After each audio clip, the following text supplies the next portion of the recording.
And I think where it comes to trigger warnings, that's really what's happened, because at the end of the day, life doesn't give us trigger warnings.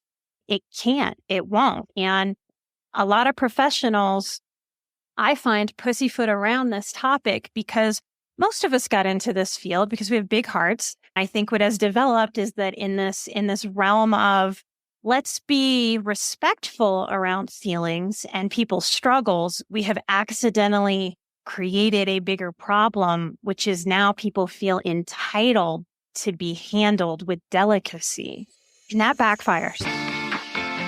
This is Meredith for Real, the Curious Introvert, and I'm Meredith. Here, we explore the taboo questions people think but don't ask out loud. Questions that need nuanced answers unavailable even to Google. These are the conversations you thought you'd never get to have. And the goal? To inspire curiosity within yourself and the world around you. Each episode is totally different, so bring your ADD and your earbuds and have a look around. This week, we ask the taboo question: are trigger warnings helping us heal or making us delicate? It's a question easily explored by those with few significant traumas, of course, but it becomes a conversation that carries a lot more weight when coming from someone who is an incest survivor and a mental health professional, like my guest. We explore why your body even triggers you, the less obvious triggers like a blue truck driving by, and the one ingredient critical to healing and how you can truly support somebody with trauma. If you end up liking this episode, you'll also like the one I did with a philosopher about virtue signaling, its link to narcissism, and how you can know if you're accidentally doing it. It's episode 136. And lastly, if you've enjoyed a couple episodes of the show, it would be so awesome if you could tap those stars on the Apple Podcast app. I know that leaving a full-on review can feel like the essay assignment you did not ask for, so don't worry.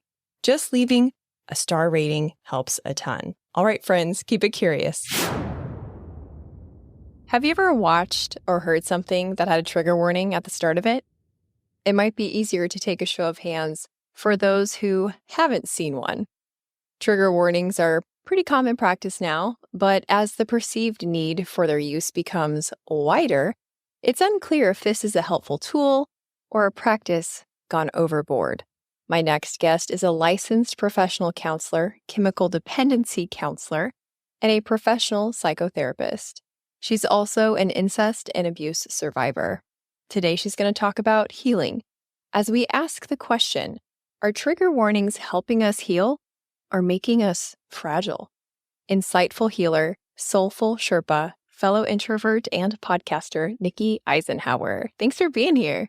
Thank you for having me. That was a beautiful introduction. I'm super excited to spend some time with you today. Yeah, me too. I'm so excited to talk about this because as mental health is health, that concept has entered into the mainstream. So has the number of mental health practitioners who kind of like tiptoe around topics and present their media content in a way that always has this, excessive, it feels, trigger warning. And it makes me wonder, is it helpful or is it harmful?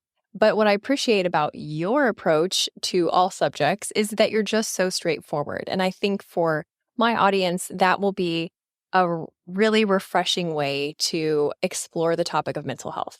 I'm excited to do that with you. And when it comes to triggers, it's really, really tricky because for mental health professionals and for the general population, because everything about trigger warnings is really meant with the best of intentions. And, I was raised Catholic, no longer, but we have a saying that the road to hell is paved with good intentions. And I think where it comes to trigger warnings, that's really what's happened, because at the end of the day, life doesn't give us trigger warnings. It can't, it won't. And a lot of professionals, I find, pussyfoot around this topic because most of us got into this field because we have big hearts. I think what has developed is that in this realm of let's be respectful around feelings and people's struggles, we have accidentally created a bigger problem, which is now people feel entitled to be handled with delicacy. And that backfires. It absolutely backfires. So how do you see people misuse the word trigger? Okay, so let's define it. So trigger comes from post-traumatic stress literature. Okay. And I am someone who thought I would have chronic post-traumatic stress from the way that I grew up, having an abuser in the home, having my biological father abandoned. My mother is, by my estimation, a sociopath. Every sociopath is a narcissist. When you grow up with chaos and trauma, we have so many triggers, and our triggers are very, very nuanced. If we have different experiences, like something like a car accident, that's very traumatic, very easy to see the obvious triggers there. Yeah, the next time that person goes to get in a car, they're going to be triggered by getting into a car because their trauma was associated with an automobile accident. When our trauma is our childhood, it means that we have triggers attached to so much. We have triggers attached to even good things happening. Because for someone who grew up with a lot of chaos and a lot of abuse and neglect, when a good thing happens, it's not a purely good thing. It's, when is this next bad thing going to happen? And so we actually have good things that can trigger our anxiety. Trigger is really a good word for it. It's what triggers, what brings on, what cultivates a response in the body. Now, triggers are what's happened in this trying to make things easier on people dynamic is that we've forgotten why we have those triggers in the first place. The example I give a lot of times is, let's say you got bitten by a dog when you were a kid.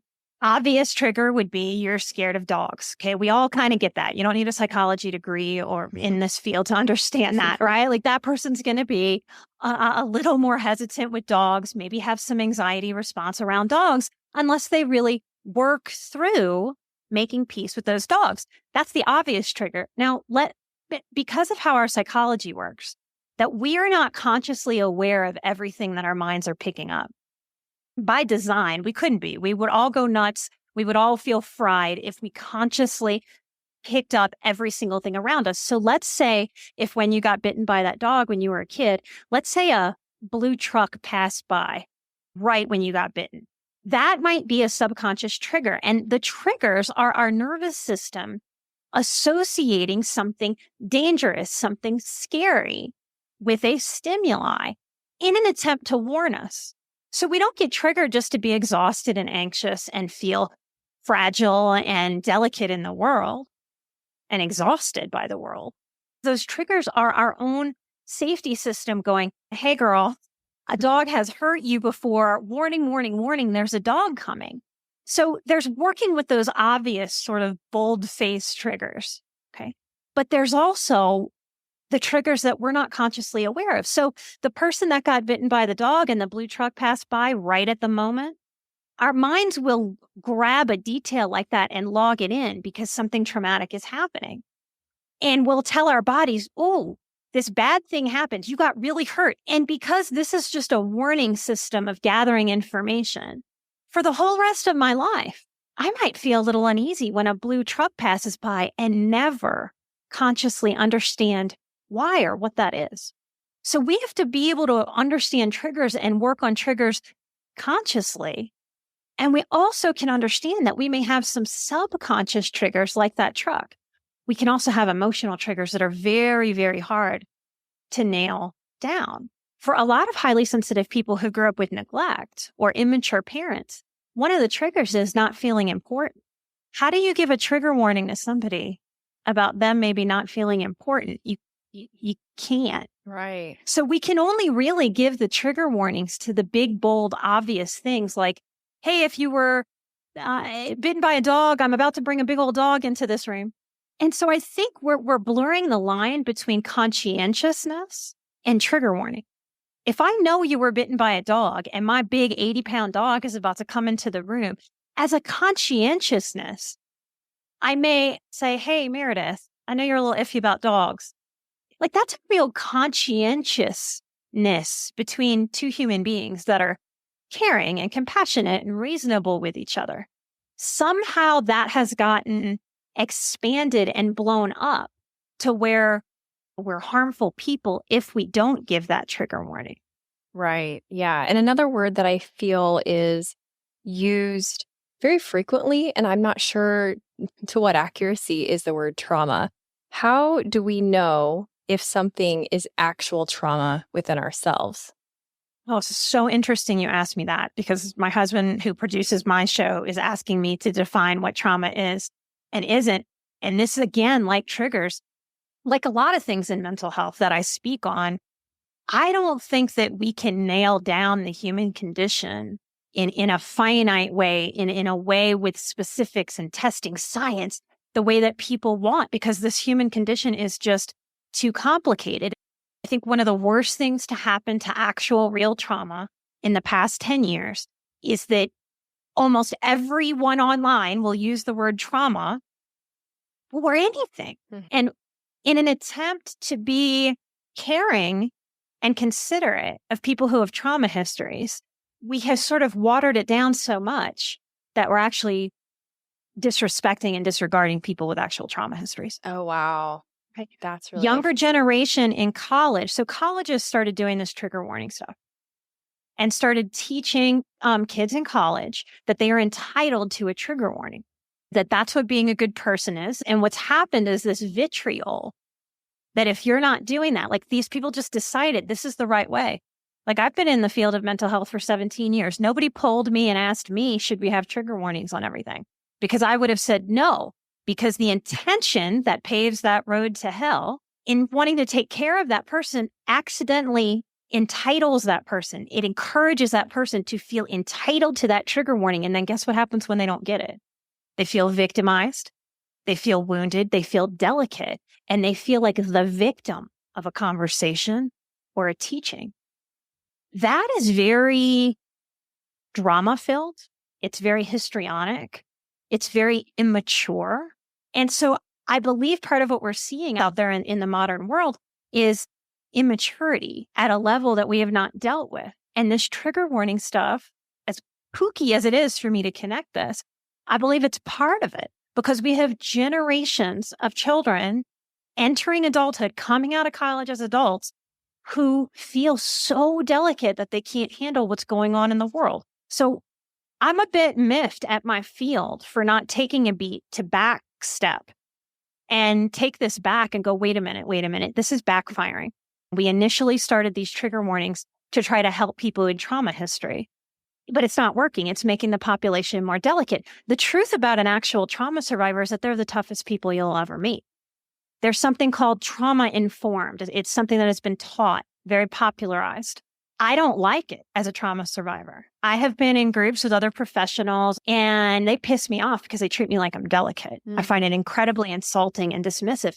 The worst thing that you can do for a trauma survivor is treat them like they're delicate, because it encourages them to go into their wounding more and dig that wounded hole deeper, instead of crawling out of the woundedness hole, standing outside of that hole and going, wait a minute, look how strong I am.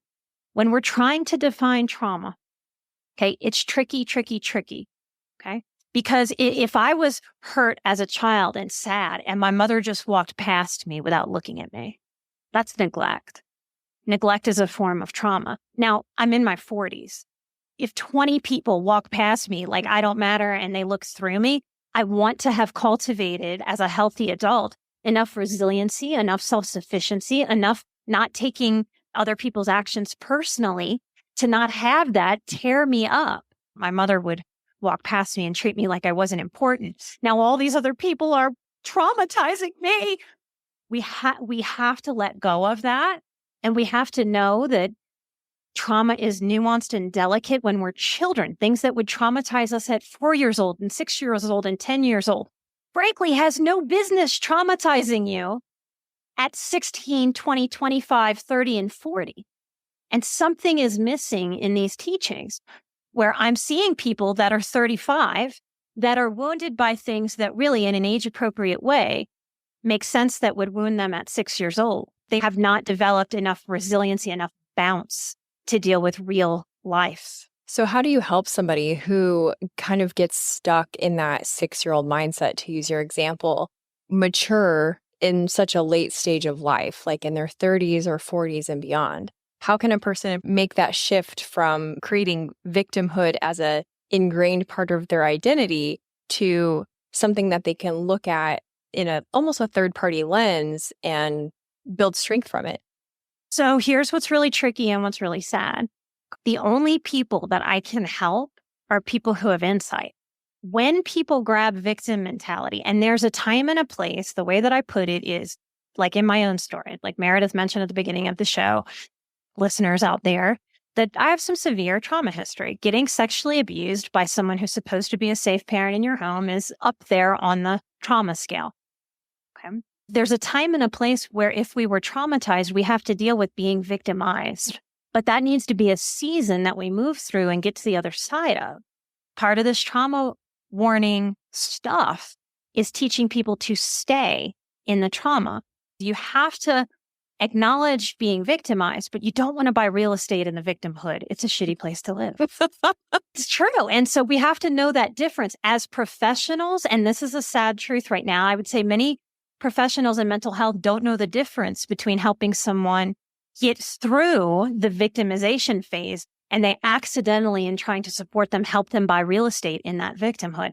This is how personality disorder develops. And when we talk about personality disorders like narcissistic personality disorder, there's a martyrdom part of that complex. Women tend to lean into that. And so when we stay too long in that, I'm the victim, it starts to cycle on itself. That's why, Meredith, when you don't give me my trigger warning, then I'm the victim of that too. And then if you don't handle me the right way, then I'm the victim of how you're handling me. And so this victim thing starts to behave in our lives almost like we're standing in one spot, just digging this victim hole, digging this wounding deeper and deeper and deeper. The truth is you can't get out of holes if they get too deep. And each of us is responsible, whether we know it consciously or not. This is part of why I have a show, because it breaks my heart that we could basically help people make a choice in their life to walk a path towards healthiness. Some people will miss that exit and they will continue and live forever in their victimhood. The difference is insight, but it is a thing that we cannot measure, we cannot study in any kind of scientific way. And again, that's part of my beef, because how do we help people with this human condition if everything has to be studied with science and be evidence-based when so much of the human condition, in my view, cannot be? So how do we help somebody? Talking somebody out of their own victim mentality is very, very difficult. They need the insight, and insight, all it is it's the ability to look inward. I suspect, just like with my show, that many of you listening to Meredith's, to your show, have insight, because we are the creatures on the planet that are very curious. We want to change. We want to evolve. We feel called to evolve beyond our younger selves, beyond our younger problems. Whatever that calling is, anybody who has it knows damn good and well. You don't hear anybody name it, but look out at the world. There is a stark difference between people who are complacently living their lives and those that are evolving past their struggles, beyond their struggles. That difference is insight. It's the ability to look inside of yourself and go, oh, wait a minute. I don't like my own behavior there. Or wait a minute. I don't like how I responded there. Wait a minute. I lashed out at somebody. That's not how I want to live. And then we put effort towards figuring out why we had that behavior. There's a personal responsibility element. And one of the things, if we are to heal in this life, that I'm a big believer in is I am not responsible for what happened to me as a child. But I am damn well responsible for the effects of it, because there are no white knights that are going to ride up and save me. I have to save myself. And when we're in this mindset of, that was too hard for me, I should have gotten a trigger warning. To me, that is such a, I'm sorry for this term, but I don't have a better clinical term. To me, that's like a circle jerk of healing. You're not doing any healing at all. You were just spinning around between now I'm the victim of that and now I'm the victim of that. If there is a phrase that I could eradicate from the planet, like if I had magical superpowers, it would be, but it's so hard. It's a way we lie to ourselves, and trigger warnings is one of them. Yeah. I think we need, first of all, t-shirts made that say circle jerk of victimhood, because get out of the circle jerk of victimhood. That's kind of amazing. And second of all, I love what you're saying about observing your own behavior. And I love the word insight. I also like the word anthropology, because I have found with my own observations that if I treat them in an anthropological way, meaning like I pretend that I'm wearing a National Geographic adventure hat, but I'm like, wow, that was a really interesting response to that stimulus. Wonder what caused that. And then, going from there, and it kind of creates permission to dig in. And in a way, I think it creates a safe place for that curiosity to happen. I have something else that I wanted to run by you that I'm pretty sure I made up. And I need you to tell me if this is a real phenomenon. And the reason I want to bring it up is because it may be helpful to someone listening. Because presumably the people that are engaging with this right now are those who are curious, who are ready to put into action the insights and the lessons that they're going to learn from episodes like these, right? So I have called it seeded trauma. And it's when someone's life experience has shaped them in a way that their baseline of just survive to like threats and stressors is no longer present, so that they seed conflict and they seed threats and stressors in order to feel normal. Is that a thing, or is it truly a thing in my head that I made up? I'll give you an example. I know a couple of people like this, but one person in particular, she had always had some drama in her life. There was always some problem with her. And there was like an illness or a family conflict, or she couldn't pay rent, or it was just always something. And then whenever she would make changes in her life where things would be calm, and I'd be so happy for her. Like, now she's not in that job. Now they bought a home. They won't be at the whim of their renter or whatever. It was like she made new conflict because that her baseline was drama. And there's another person who did this, and it was in a relationship context. And so when I say seeded conflict, that's what I mean. It's like they just can't be happy with peace. And it seems like it's another way to recycle victimhood. 100%. Right on. Yeah. I am of the belief, and I don't believe any other professionals are talking about this like this. You read that I have an addiction specialty.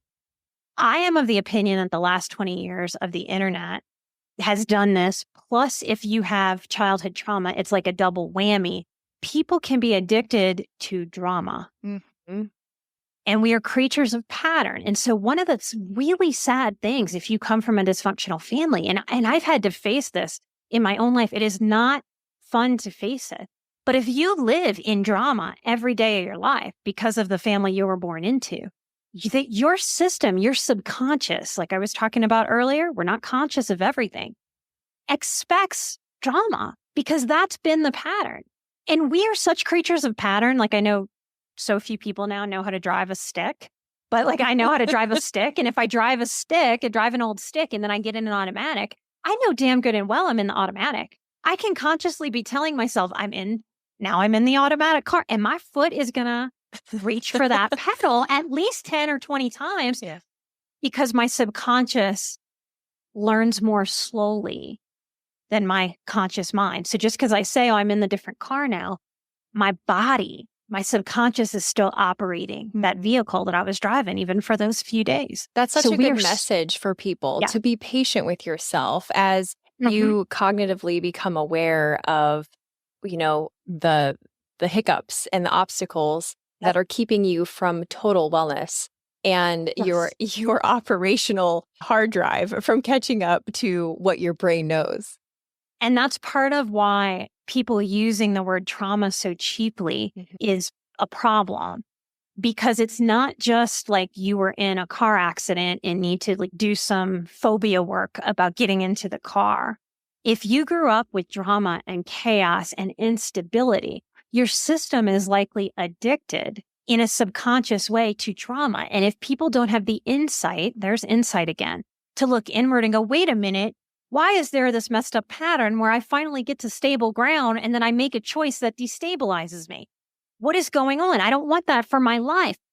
That's why, to me, true healing takes personal responsibility, because you have to be able to own that, to be able to change your relationship with that in a subconscious way. It's part of why I'm so passionate about inner child work. That sounds so hokey and ridiculous to so many people at first. I get it, because the people who need and will benefit from inner child work the most are the ones that weren't handled or spoken to as children appropriately. So they have the biggest eye roll to hearing inner child work. That inner child work gives us the opportunity to reparent that inner part of ourselves that's stuck with some of those messed up things we accidentally learned. When we heal, we're learning how to not attract manipulators, but also how to not manipulate ourselves. I think it's a sad, unfortunate, well-intended manipulation that people need trigger warnings. Hey, Curiositors, just a quick pause to show gratitude to our sponsors and give you some special deals. It's that time of year for front porch pumpkins and football barbecues, but here in the southern U.S., mosquitoes can still be an unwanted part of the equation. I've been using Insect's mosquito service since 2019, and I love that they guarantee their work. And pollinators are always top of mind. Don't wait to get on their schedule. If you're in the Florida Panhandle or the Gulf Coast of Alabama, give Insect a call, ensec.net. This time of year is my favorite time to travel, but just because the weather is cooler doesn't mean the need for hydration is not a thing. My husband and I have been using Liquid IV since 2019, and we love it as our airplane travel companion. We don't have to pack extra bulky drinks and certainly don't have to pay extra at the airport for them.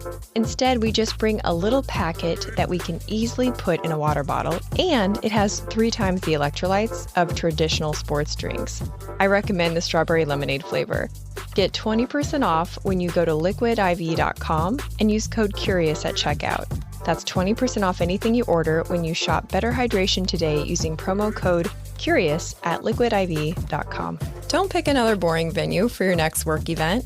Check out one of the Pensacola Historic Trust's 12 museums. If you watch the show on YouTube, you see the beautiful backdrop of Trader John's, the exhibit where I record the show inside the Pensacola Museum of History.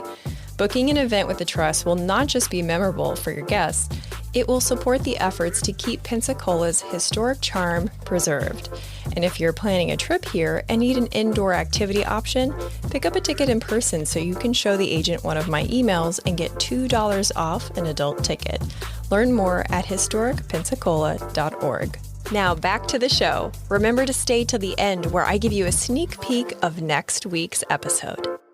I want to ask you how we can support others who have had trauma, because excessive trigger warnings are not helpful, but in some ways they are. In some instances, obviously, they are appropriate and welcome.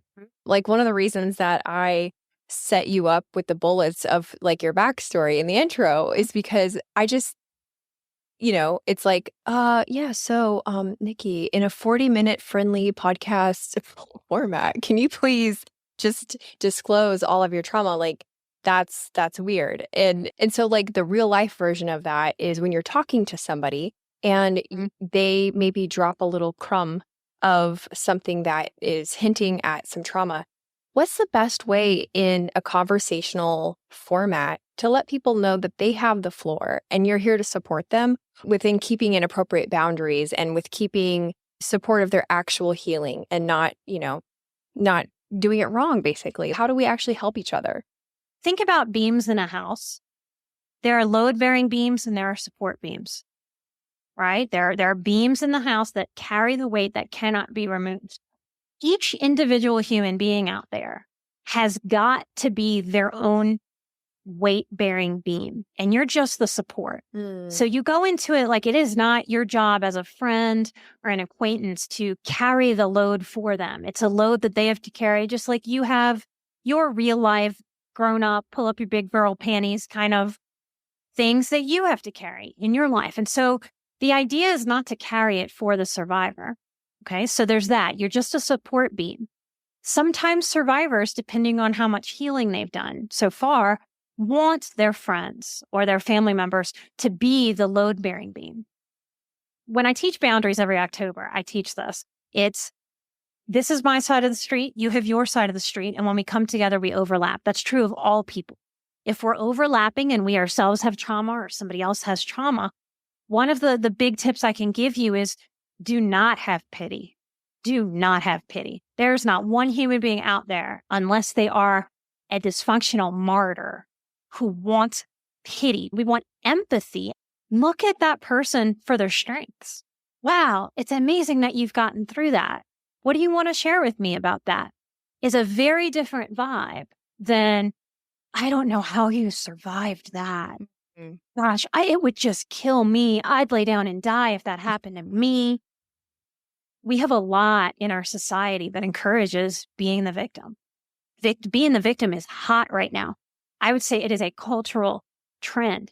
So you also, as a human being in support, you get to evaluate, is this person really in struggle? Or are they playing up the struggle? Because attention seeking is very paid off right now in our society. Yeah. And if it's somebody that's just attention seeking, then it's on you to protect your energy. So see them as strong. Also know the boundary, and it can never be a hard line. I wish there was some formula I could give you for this. And most things in this life, I don't think there are hard lines. We want them. We want things to be all or nothing, black or white, because there's a simplicity to that. If somebody is all good, cool. If somebody's all bad, cool, because I can kick them to the curb. I don't have to deal with them. We struggle with human beings with the complexity and the nuance of everything in the middle. Support and listen. But if it starts to get too much for them or for you, help them find a therapist. Sometimes trauma survivors want to turn their friends into a therapist. And you'll know that if you feel that, if you feel really drained. When we're really helping somebody, there's a real deep truth. Really helping another human being actually energizes us. If we're getting really drained because somebody's story is real heavy, it's okay.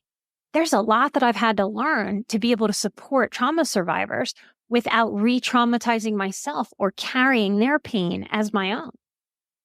If this is not your profession, you have every right to not just sit there and try to absorb what is too much for you to absorb or hear. And so you are helping them, even if they don't like it. I thought you were my friend. God, now I have to go pay some person to listen to me. You wouldn't even listen to me. You have to be able to hang in there for your own self and say, I am always willing to listen, but I want to make sure that you're getting the qualified care. And this feels too big for me. That's not telling somebody else, hey, you're too big of a problem. I don't want to deal with you. It's, hey, this is really big. And that's why there's professionals for this stuff. Let's find some books together. You know, do you want me to go to a first session with you if you're scared to go by yourself? Like, how can I help support you in being able to ultimately stand on their own 2 feet? That helps you guys. I love Enabling helps somebody be more in their victimhood. And the truth is, even when you can't put your finger on what's happening or what was said or why, your gut, your intuitive gut knows, because it feels good. It feels right. It feels like a yes in your body when you're actually helping somebody, and it starts to feel icky. And it's not that the trauma is icky. It's that this is too much for this space, or this person really needs some quality care, some systematic, strategic care that's outside of my wheelhouse. Support can't just be, hello, I am here to give you whatever you expect from me. Yeah, boundaries, which is the perfect segue into sharing about your boundary course. But before you share about that and before we wrap up, I just want to thank you for addressing this taboo topic, this, thing that I think that we're expected to just go with in 100% agreement without questioning it. And I love how you laid out ways that we can support ourselves and those around us, which ultimately makes for not to be dramatic, but it makes for a better society, right? When we can be helpful and we can matchmake people to the professional help that they need and then support them along the way. So as we wrap, tell people where they can find you on Instagram. I mean, you got to tell them about your podcast and then definitely your boundaries course. And I know that's a lot, but all three are so good. Oh, thank you so much. My podcast is Emotional Badass, where Moxie meets mindful. And I have conversations just like I'm having with you right now. A lot of the shows are just me by myself sharing the story or sharing something to try to break down this complexity of the human experience. in trying to make mental health and the human condition such a clinical pursuit or clinical understanding, we've lost a lot of what we need as human beings. And it's not rocket science, but it's profound. We're missing out on sharing stories. I think since the beginning of humanity, we have mostly passed down wisdom by sitting with each other and sharing stories like around the fire and not telling people what to do, but to really saying, hey, this is how I've done it. And this is what I've figured out. And then the next person in line gets to add their wisdom and their life experimentation.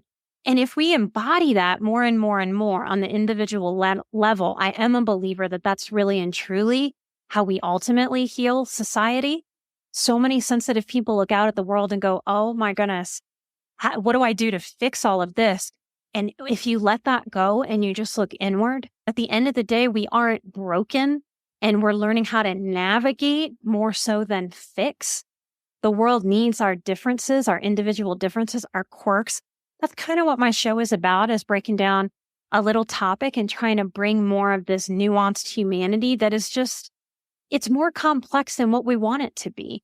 But being a human being has never been simple. So every year, I teach the Boundaries course. We do four weeks. We spend 6 weeks together. We do 4 weeks of learning new material. And then I do 2 weeks of reviewing. And it's not a course like you've ever taken before. I'm an experiential teacher, and it's really going through the experience.